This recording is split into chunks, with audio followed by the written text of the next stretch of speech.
கல்யாண வாழ்க்கையில் எதிர்பார்ப்புகள் பொய்த்து போனதால் வேதனையில் தவித்திருக்கிறார்.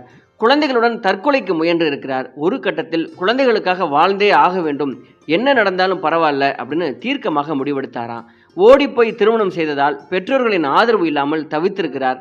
சென்னை ஆழ்வார் திருநர் பகுதியில் வாடகைக்கு குடியேறியிருக்கிறார். சமைக்க தெரியாமல் ஆரம்பத்தில் தடுமாறி இருக்கிறார். உண்ண உணவில்லாமல் பிரெட்டை மட்டுமே 3 வேளையும் தன்னுடைய குழந்தைகளும் தானும் எடுத்துக்கொள்வார்களாம். இவரின் பரிதாப நிலையை பார்த்து நடிகை சீமா தான் அடிக்கடி சாப்பாடு கொண்டு வந்து கொடுப்பாங்களாம்.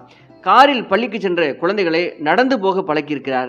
பஸ்ஸிலும் ட்ரெயினிலும் மாறுவேடத்தில் குழந்தைகளை கூட்டி சென்று இனி இப்படி தான் நீங்கள் போகணும் அப்படின்னு எல்லாவற்றையும் சொல்லி கொடுத்திருக்கிறார். பெரிய தனியார் பள்ளியில் படித்தவர்களை பணப்பிரச்சனையினால சாதாரண பள்ளியில் சேர்த்திருக்கிறார். ஒரு காலத்தில் 100க்கும் மேற்பட்ட குழந்தைகளின் படிப்புக்கு உதவி செய்த நளினி தன்னுடைய குழந்தைகளை நல்ல ஸ்கூலில் படிக்க வைக்க முடியவில்லை அப்படிங்கிற விஷயத்தையும் புரிந்து கொண்டு, ஆனாலும் கூட இந்த வாழ்க்கையை தாங்கள் வாழ்ந்தே ஆக வேண்டும் என்ற நிலை